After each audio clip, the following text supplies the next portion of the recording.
Di bawah hujan di Roma, sambutan spontan yang menjadikan Putri Anne simbol diam rugby Skotlandia. Gambar-gambar itu menjadi viral dalam hitungan menit di tengah pertandingan yang sulit di bawah guyuran hujan yang terus-menerus, dan dengan skor yang tidak menguntungkan mereka, sosok sederhana menarik perhatian puluhan ribu orang di Stadion Olimpiade di Roma.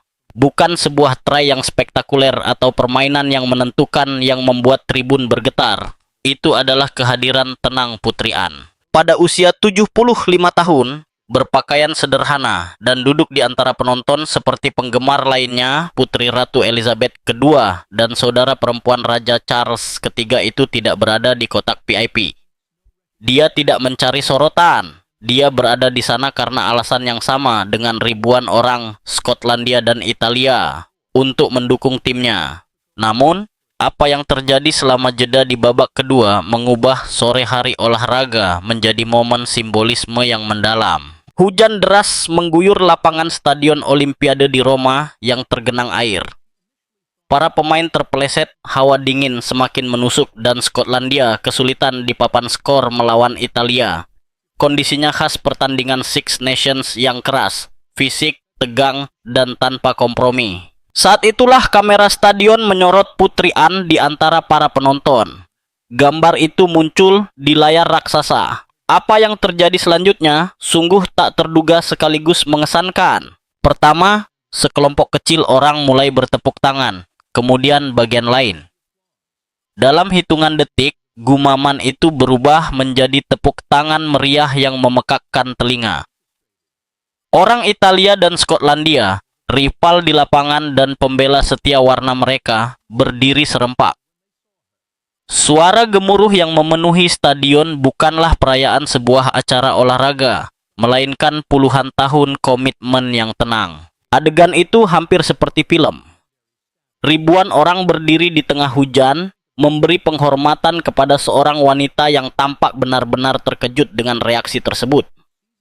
Menurut saksi di dekatnya, awalnya dia mengira tepuk tangan itu sebagai respons terhadap sesuatu yang terjadi di lapangan.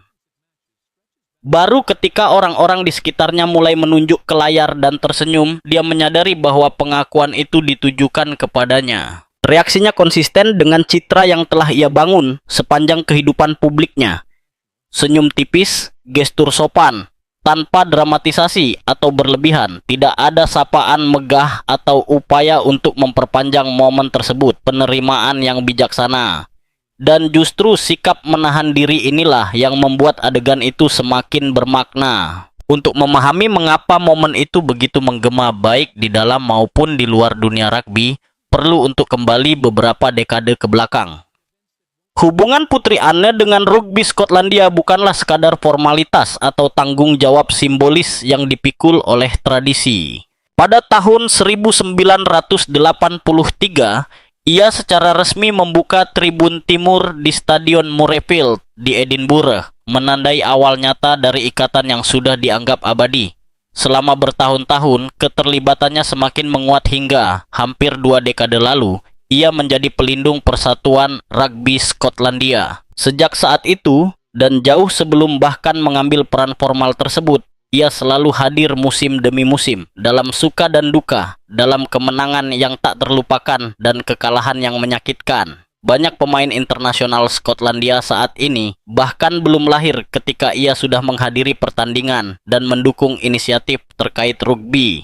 Perbedaan mendasar, menurut suara-suara di dunia olahraga, adalah keterlibatannya tidak terbatas pada berpose untuk foto atau memberikan trofi. Ia memahami permainan ini. Ia berbicara dengan para pemain lebih dari sekadar sapaan wajib. Ia tertarik pada program pengembangan dan pekerjaan di tingkat akar rumput. Ia mengajukan pertanyaan, mendengarkan dan mengingat. Seorang mantan pemain internasional Skotlandia yang memilih untuk tetap anonim, pernah menggambarkan bagaimana rasanya berbicara dengannya tentang rugby. Itu bukan obrolan dangkal. Ia tahu sejarahnya, memahami taktiknya, dan peduli tentang masa depan olahraga ini, dari tingkat elit hingga kategori usia muda. Keaslian itu yang jarang ditemukan pada tokoh-tokoh terkenal. menjelaskan mengapa sambutan meriah di Roma bukanlah sekadar isyarat kosong. Mereka yang mengikuti jadwal kerajaan Inggris dengan cermat tahu bahwa Putri Anne dianggap sebagai salah satu anggota keluarga yang paling pekerja keras. Namun di arena olahraga, reputasinya dibangun jauh dari kampanye media besar. Ia terlihat di pertandingan klub lokal, turnamen remaja, dan pertandingan yang tidak menarik perhatian media. Seringkali, kehadirannya hampir tidak menghasilkan liputan apapun. Tampaknya hal itu tidak mengganggunya. Komitmennya tidak didorong oleh visibilitas. Dalam olahraga seperti rugby, di mana budaya kerja keras dan loyalitas adalah nilai-nilai inti, konsistensi itu membawa bobot simbolis yang sangat besar. Menghadiri pertandingan di tengah hujan deras ketika tim sedang kalah tidak menawarkan keuntungan politik atau daya tarik media. Namun di sanalah dia berada di Roma, basah kuyup, penuh perhatian, fokus pada pertandingan. Konsistensi antara kata-kata dan tindakan itulah yang mengubah gestur penonton menjadi sesuatu yang lebih dari sekadar anekdot viral. Itu adalah respons emosional terhadap kehadiran tanpa henti selama beberapa dekade.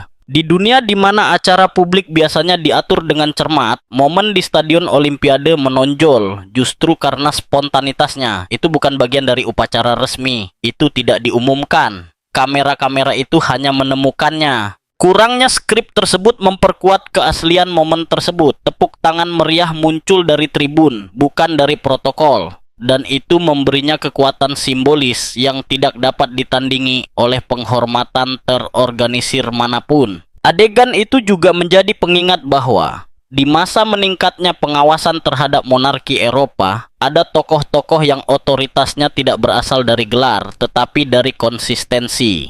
Dalam kasus Putri Anne, rasa hormat melampaui batas negara. Di Roma, para penggemar Italia yang tidak memiliki ikatan emosional dengan keluarga kerajaan Inggris ikut bertepuk tangan. Mereka mengenali sesuatu yang universal, dedikasi yang tulus. Rugby Union Internasional adalah bagian dari kebanggaan sejarah Skotlandia. Asal-usul dan evolusinya sangat terkait dengan identitas olahraga negara tersebut, bahwa seorang tokoh kerajaan telah menemani perjalanan ini selama lebih dari 40 tahun, menambah lapisan makna lain. Namun, episode di Roma lebih dari sekadar perayaan institusional. Itu adalah pengingat bahwa ketekunan yang tenang dapat memberikan dampak yang langgeng. Di era yang didominasi oleh kecepatan dan pengejaran perhatian yang konstan, Putri Anne mewakili gaya kepemimpinan publik yang berbeda. Sederhana, gigih, dan fokus pada pekerjaan itu sendiri daripada pada citra. Hujan, dingin, dan kekalahan, sebagian timnya tidak mengurangi komitmennya. Dan ketika seluruh stadion berdiri, ia bereaksi seperti siapapun yang tidak mengharapkan pengakuan, dengan terkejut dan rendah hati. Bagi pengamat kerajaan, momen itu juga memperkuat narasi tentang sang putri sebagai salah satu tokoh yang paling dihormati di lembaga tersebut. Bukan setiap hari sebuah stadion asing di tengah pertandingan internasional menghentikan semangat kompetitifnya untuk menghormati anggota negara lain. Gestur itu berbicara tentang sesuatu yang melampaui protokol diplomatik. Itu berbicara tentang persepsi publik yang terakumulasi selama bertahun-tahun, tentang reputasi yang dibangun melalui pengulangan terus-menerus dari tindakan-tindakan kecil, hadir, mendengarkan, mendukung. Dalam konteks dunia di mana persaingan sangat ketat dan semangat nasional sangat tinggi, melihat penggemar dari kedua belah pihak bertepuk tangan bersama merupakan citra persatuan yang kuat. Untuk memahami besarnya peristiwa yang terjadi, penting untuk kembali ke lapangan, karena itu bukanlah sore yang mudah bagi Skotlandia. Itu bukanlah hari yang meriah, dan kemenangan pun tidak dijamin. Itu adalah pertandingan yang sulit dan fisik, penuh dengan kesalahan yang dipaksakan oleh cuaca yang tak henti-hentinya. Sejak peluit pembukaan, Italia langsung menunjukkan intensitas permainan mereka. Hujan membuat bola terasa seperti sabun dan lapangan menjadi licin. Namun, tim tuan rumah beradaptasi lebih baik di awal pertandingan. Sebuah umpan pendek yang halus dari Juan Ignacio Brex mengejutkan pertahanan Skotlandia, memungkinkan Jacopo Tulla untuk mencetak try dalam gerakan yang brilian secara teknis, sekaligus tak terduga mengingat kondisi lapangan. dampak psikologisnya langsung terasa. Tribun Italia bergemuruh, tribun Skotlandia terdiam. Tak lama kemudian, Tommaso Menoncello memanfaatkan kelengahan pertahanan dan maju di sayap kiri, memperlebar keunggulan tim tuan rumah. Suasananya jelas, Skotlandia terpojok. Kesalahan penguasaan bola mulai menumpuk bagi tim tamu. Hujan terus berlanjut dan pertandingan berayun seperti pendulum emosional. Jack Dempsey memberikan secercah harapan dengan try yang kuat di dekat garis gawang, yang disambut dengan lega oleh para penggemar Skotlandia yang datang. Namun, tendangan Paolo Garbisi membuat Italia tetap unggul hingga babak pertama berakhir. Papan skor mencerminkan lebih dari sekadar poin. Papan skor mencerminkan ketegangan, frustrasi, dan kebutuhan mendesak akan respons. Di babak kedua, pertandingan semakin intens. Finn Russell mulai menemukan akurasinya dalam tendangan penalti, mengurangi selisih poin dengan tendangan penalti yang mengembalikan kepercayaan diri tim Skotlandia. Selisih poin semakin menyempit, setiap permainan terasa seperti final. George Horne menyelesaikan serangan yang membawa Skotlandia mendekati selisih 3 poin. Stadion itu dipenuhi kegembiraan, para penggemar basah kuyup, jantung berdebar kencang, saraf tegang. Itu adalah salah satu pertandingan di mana setiap keputusan wasit, setiap tackle yang gagal, setiap tendangan taktis dapat mengubah hasilnya. Dan tepat saat jeda karena cedera, pada klimaks yang menegangkan itu, kamera mencari sesuatu yang berbeda di tribun. Layar raksasa itu fokus pada Putri Anne yang duduk di antara para penonton tanpa protokol yang berlebihan atau gerakan yang dibuat-buat. Dia tidak berada di dalam kotak yang dilindungi oleh simbolisme institusional. Dia ada di sana sebagai pendukung rugby Skotlandia biasa. Momen itu sangat penting bagi timnya. Setiap detik sangat berarti. Secara teori, seharusnya tidak ada yang mengalihkan pandangan dari lapangan. Tetapi ketika wajahnya muncul di hadapan ribuan penonton, sesuatu berubah. Pertama, satu tepukan. Kemudian yang lain. Dalam hitungan detik, suara itu berubah menjadi tepuk tangan meriah. Warga Italia dan Skotlandia yang terpisah oleh skor dan persaingan mereka berdiri serempak. Yang luar biasa bukanlah hanya gesturnya, tetapi konteksnya.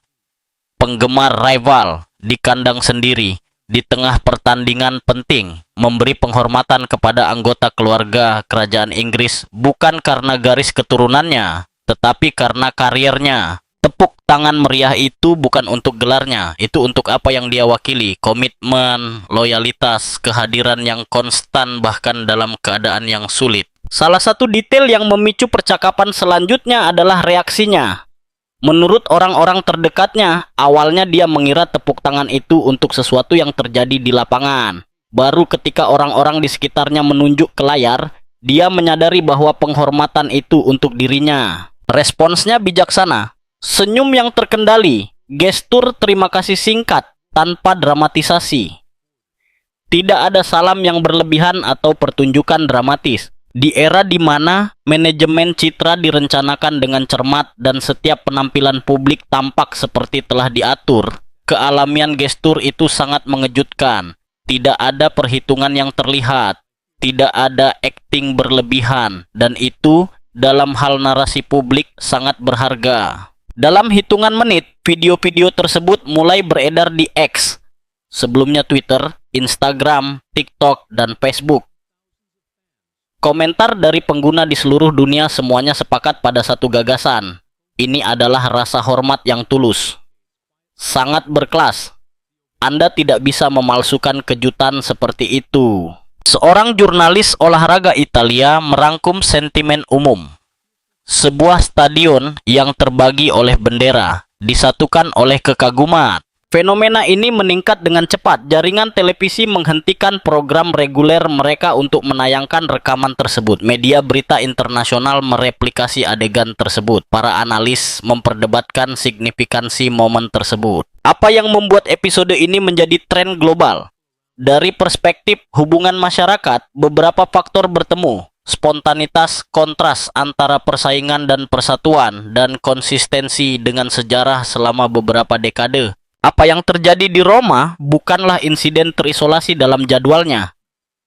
Beberapa hari sebelumnya, Putri telah menghadiri upacara pembukaan Olimpiade musim dingin di Milan bersama suaminya, Sir Timothy Lawrence.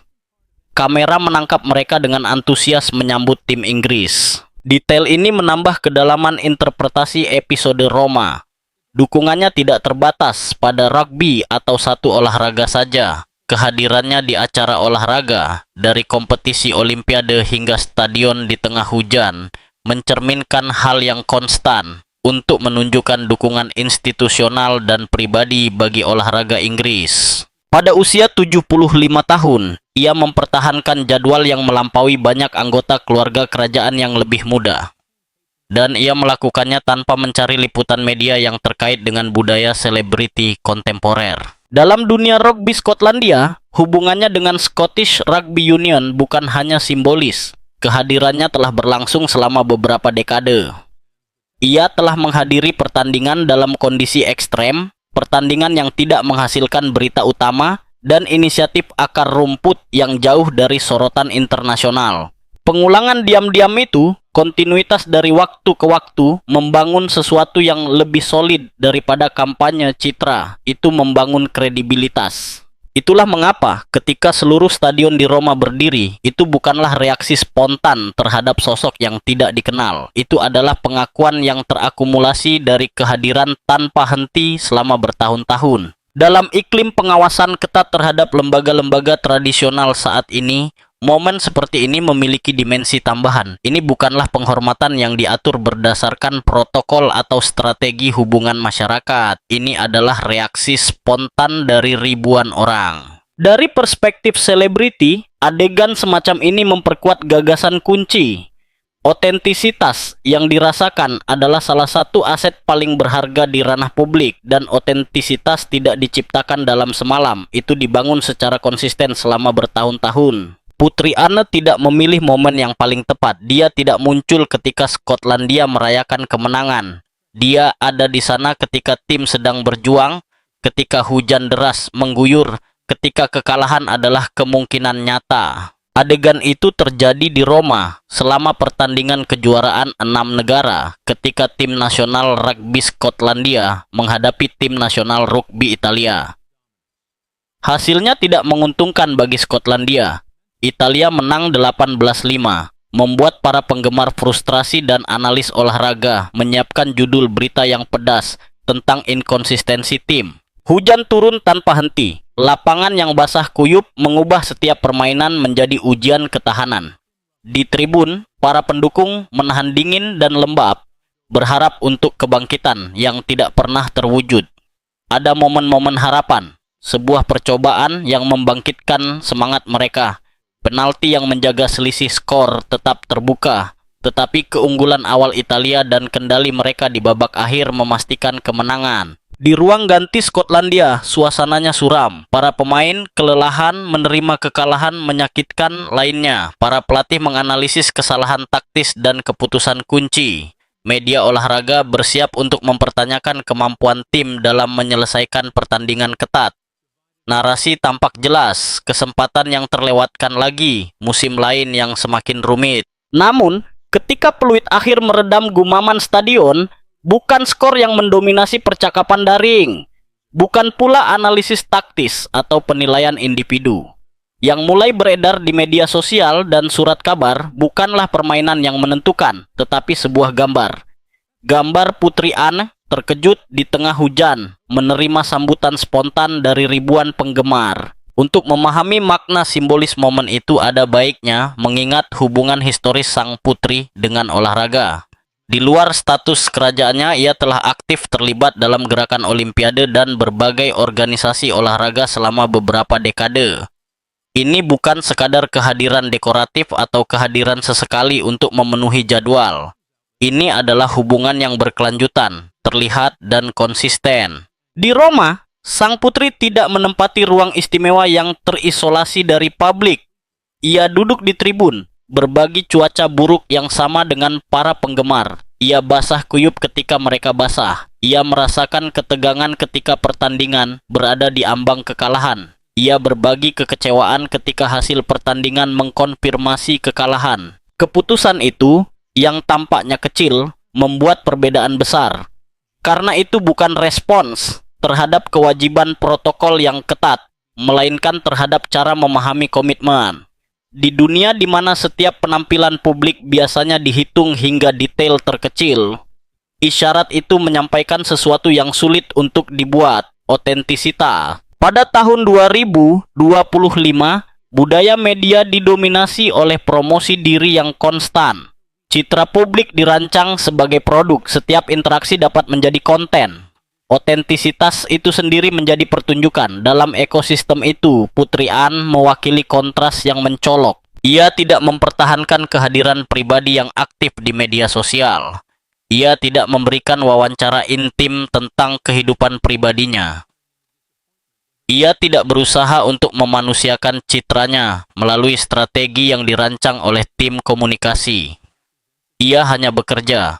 Ia menghadiri acara-acara. Ia mendukung berbagai kegiatan amal. Ia mempertahankan dukungan. Ia mengulangi pola yang sama tahun demi tahun tanpa gembar-gembor. Secara paradoks, sikap bijaksana ini menghasilkan semacam rasa hormat yang tidak dapat dituntut atau diciptakan. Ketika kekaguman muncul secara spontan, ia membawa bobot yang berbeda. Tepuk tangan meriah di Roma tidak diatur oleh kampanye atau dipromosikan oleh tagar. Itu adalah isyarat kolektif yang lahir dari persepsi bersama tentang konsistensi. Rugby, seperti olahraga lainnya, dibangun di atas ketegangan antara kemenangan dan kekalahan. Tetapi pada intinya, ia juga mewujudkan komunitas, tradisi, dan loyalitas. Malam itu di Roma, di bawah hujan deras yang hampir seperti kartun, stadion menjadi panggung untuk sesuatu yang melampaui skor. Para penggemar Italia dan Skotlandia, rival selama 80 menit, menemukan titik temu dalam mengenali sosok yang telah mendukung olahraga ini selama beberapa dekade tanpa mencari sorotan.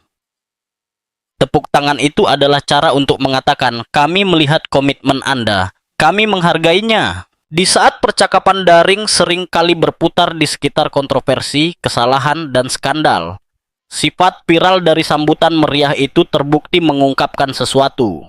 Itu bukanlah skandal atau pernyataan yang provokatif, itu adalah reaksi terhadap karier yang konsisten. Fenomena menarik seputar Putri Anne adalah reputasi positifnya seringkali meluas, bahkan kepada mereka yang mengaku acuh, tak acuh, atau kritis terhadap monarki. Penjelasannya bukan terletak pada strategi popularitas, tetapi pada persepsi integritas. Jadwal tahunannya, yang secara tradisional merupakan salah satu yang paling padat di antara keluarga kerajaan Inggris, telah memperkuat citra disiplin dan rasa tanggung jawab yang kuat. Tidak seperti anggota lain yang lebih mahir dalam media, profilnya kurang diasosiasikan dengan selebriti dan lebih dengan seorang pelayan publik. Kontras ini semakin menonjol di era di mana garis antara kerajaan dan budaya ketenaran telah menjadi kabur. Perbandingan dengan selebriti yang dengan cermat memupuk merek pribadi mereka tidak dapat dihindari.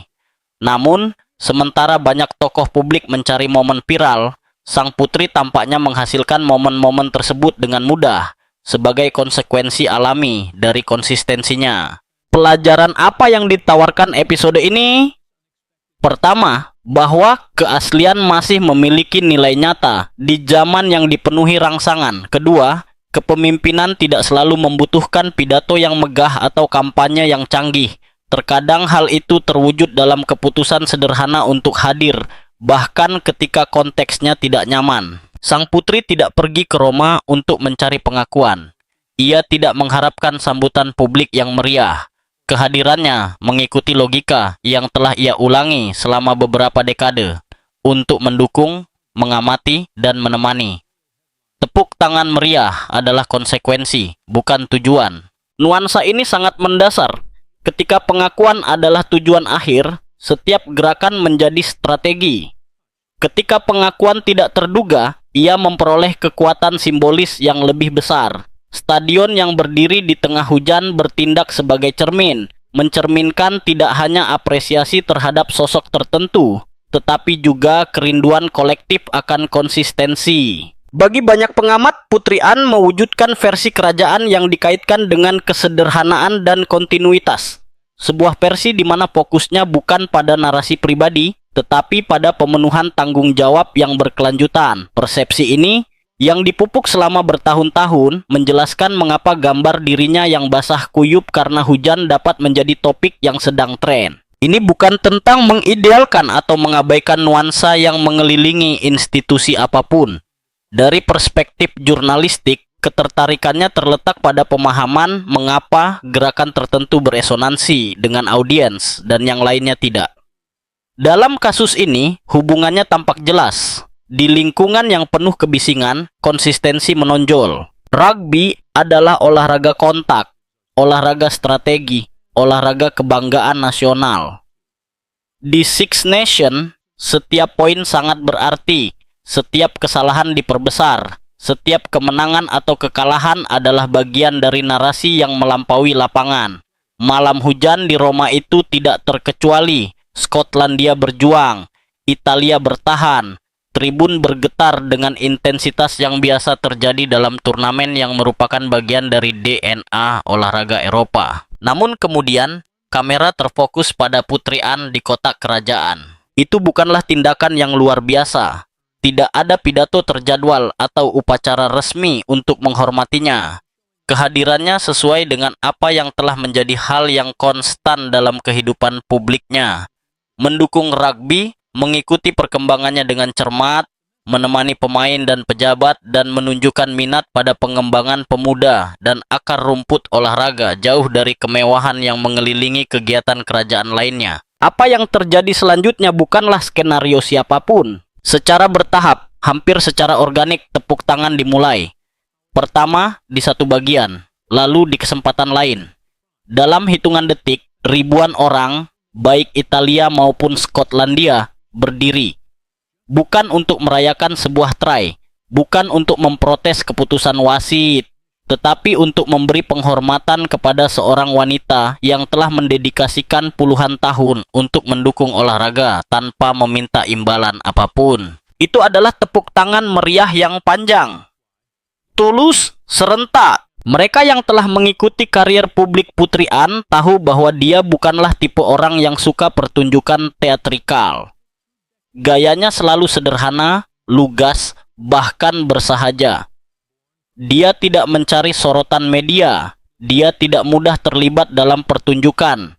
Jadwalnya penuh dengan komitmen. Banyak di antaranya terkait dengan olahraga dan organisasi amal. Tetapi dia jarang mengubah penampilan tersebut menjadi platform pribadi. Itulah mengapa gambar yang ditangkap oleh kamera sangat bermakna. Seorang wanita yang jelas terkejut, terharu, mencoba memahami apa yang terjadi di sekitarnya. Tidak ada pose yang dipersiapkan dalam ekspresinya. Itu bukan senyum sopan atau sapaan yang terencana. Itu adalah reaksi tulus dari seseorang yang tidak menyangka akan menjadi pusat perhatian. Di era yang dipenuhi konten yang dikurasi dengan cermat, di mana setiap gestur publik dapat dianalisis sebagai bagian dari strategi branding, momen itu menonjol karena transparansinya. Para penggemar tidak bertepuk tangan karena terpaksa. Mereka tidak menanggapi perintah. Mereka mengungkapkan sesuatu yang jarang diungkapkan di stadion, rasa syukur. Italia dan Skotlandia tidak hanya berbagi lapangan di Six Nations, mereka juga berbagi persaingan sengit yang dibangun selama bertahun-tahun melalui berbagai pertandingan. Tribun biasanya terbagi dengan jelas, nyanyian-nyanyian bersaing dalam volume dan semangat, dan identitas nasional ditegaskan kembali di setiap permainan. Namun malam itu, selama beberapa menit perpecahan itu lenyap. Warna-warna berhenti menjadi penting. Bendera-bendera berkibar tanpa permusuhan. Perhatian kolektif terfokus pada sosok yang secara paradoks tidak ada hubungannya dengan hasil pertandingan. Para pemain dari kedua tim untuk sesaat terpinggirkan oleh sesuatu yang lebih besar. Pengakuan atas karier yang dibangun di atas konsistensi. Itulah mungkin kekuatan sejati olahraga, kemampuannya untuk membangun komunitas di luar persaingan. ketika ribuan orang dengan kepentingan yang berlawanan bangkit serentak untuk bertepuk tangan kepada seseorang, pesannya melampaui papan skor. Hubungan Putri Anne dengan rugby bukanlah hubungan yang dangkal atau baru-baru ini. Selama bertahun-tahun, ia telah menjadi sosok yang rutin hadir di pertandingan internasional, final, dan acara-acara yang berkaitan dengan pengembangan olahraga ini. Ia mengenal nama-nama pemainnya. Ia mengikuti program-program pemuda. Ia tertarik pada pekerjaan di tingkat akar rumput, jenis pekerjaan yang jarang menjadi berita utama tetapi menopang masa depan olahraga apapun. Warisan yang ditinggalkannya tidak dibangun melalui gerakan simbolis yang besar atau pernyataan yang bombastis. Warisan itu ditempa melalui pengulangan yang sabar dari tindakan-tindakan sederhana. Menghadiri, mendengarkan, mendukung, hadir bahkan ketika cuaca buruk atau jadwalnya melelahkan. Menunjukkan rasa hormat kepada sukarelawan lokal dengan naturalitas yang sama seperti saat ia menyapa bintang-bintang internasional. Konsistensi ini yang dipertahankan selama beberapa dekade terwujud di Roma dalam bentuk tepuk tangan kolektif. Kita hidup di zaman yang ditandai dengan skeptisisme, keaslian dipertanyakan, motivasi diteliti. Setiap penampilan publik dapat diinterpretasikan sebagai langkah strategi. Dalam konteks ini, apa yang terjadi di Stadio Olimpico sangat menyegarkan justru karena menentang logika tersebut. Itu bukan kampanye, itu bukan manuver hubungan masyarakat, itu bukan tindakan yang termasuk dalam program acara resmi. Pada dasarnya, itu adalah reaksi emosional. Mungkin itulah mengapa momen tersebut menjadi viral. Jutaan orang yang tidak akan pernah menghadiri pertandingan rugby, yang tidak dapat menyebutkan satu pun pemain Skotlandia atau Italia, yang hanya memiliki minat sekilas pada keluarga kerajaan Inggris, membagikan video tersebut. Mereka melakukannya karena mereka mengenali sesuatu yang langka, ketulusan. Di dunia narasi yang telah direkayasa, spontanitas memiliki kekuatan yang sangat besar. Kata pengabdian sering digunakan dengan ringan di lingkungan monarki. Namun, dalam kasus Putri Anne, konsep itu telah diterjemahkan menjadi puluhan tahun kerja keras yang konstan, seringkali jauh dari sorotan media. Dia bukanlah tokoh yang paling banyak dibicarakan dalam keluarganya. Dia tidak sering membuat berita sensasional. Tetapi jadwal kegiatan tahunannya adalah salah satu yang paling padat. Keterlibatannya dengan badan amal, federasi olahraga, dan isu-isu sosial tidak pernah goyah tanpa pasang surut yang dramatis. Malam itu di Roma, apa yang tampaknya diakui oleh stadion bukanlah gelar atau posisi otoritas, melainkan karya seumur hidup. Rasa hormat tidak dituntut, rasa hormat tidak ditetapkan, rasa hormat dibangun, dan rasa hormat dibangun melalui kehadiran. Ada gagasan sederhana yang mengalir melalui seluruh kisah ini. Pentingnya hadir, pentingnya berada di tempat, pentingnya hadir bahkan ketika itu tidak penting. Pentingnya mendukung proyek dan orang-orang tanpa mengharapkan imbalan yang terlihat. Hujan tidak menghentikan pertandingan di Roma, hujan juga tidak menghentikan tepuk tangan meriah. Dan selama bertahun-tahun, hujan tidak menghentikan jadwal seorang wanita yang telah menjadikan tugas sebagai praktik sehari-hari. Setelah malam itu, Putri Anne kembali ke jadwal. Biasanya, lebih banyak kegiatan, lebih banyak pertemuan, lebih banyak kunjungan. Dia tidak mencoba untuk meniru momen itu atau memanfaatkannya secara publik. Itu bukanlah cara kerjanya. Namun, mereka yang hadir, baik di tribun maupun menonton di layar, akan menghargai kenangan itu. Skotlandia kalah dalam pertandingan itu. Seperti dalam olahraga, kekalahan dan kemenangan datang dan pergi. Klasemen akhir Six Nations berubah setiap tahun. Juara berganti. Statistik diperbarui. Namun ada momen-momen yang melampaui hasil dan memiliki makna tersendiri. Tepuk tangan meriah di Stadio Olimpico kini menjadi salah satu momen tak terduga yang dikenang dalam kompilasi, peringatan, dan retrospektif. Generasi pemain Skotlandia mendatang kemungkinan akan mendengar tentang malam hujan itu ketika, di luar pertandingan itu sendiri, seluruh stadion memutuskan untuk menghormati seseorang yang telah mendedikasikan hidupnya untuk mendukung mereka. Bukan karena kewajiban, bukan karena protokol, tetapi karena mereka merasakannya di dalam hati mereka. Pertandingan rugby berlanjut, wasit memulai kembali pertandingan. Hujan terus turun di Roma, tetapi sesuatu telah berubah. Selama beberapa menit, olahraga itu mengingatkan semua orang yang hadir bahwa nilainya tidak hanya terletak pada poin, tetapi pada kisah-kisah yang dijalinnya dari waktu ke waktu.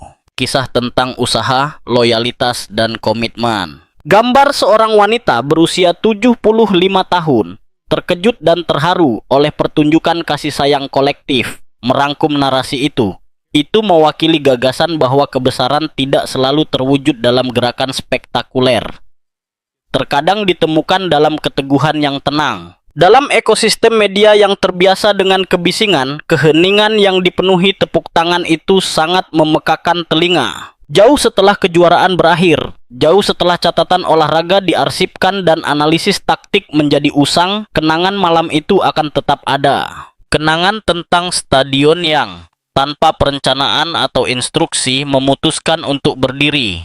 Tentang penggemar rival yang berbagi perasaan yang sama. Tentang kamera yang menangkap reaksi otentik tanpa filter atau kepura-puraan. Yang terpenting, konfirmasi bahwa rasa hormat sejati diperoleh seiring waktu akan tetap ada. Putri Anne tidak meminta tepuk tangan meriah itu. Dia tidak membutuhkannya untuk memvalidasi karirnya. Tetapi dia menerimanya apa adanya. Sebuah isyarat kolektif yang lahir dari rasa syukur. Dan mungkin disitulah letak pelajaran terdalam dari adegan itu.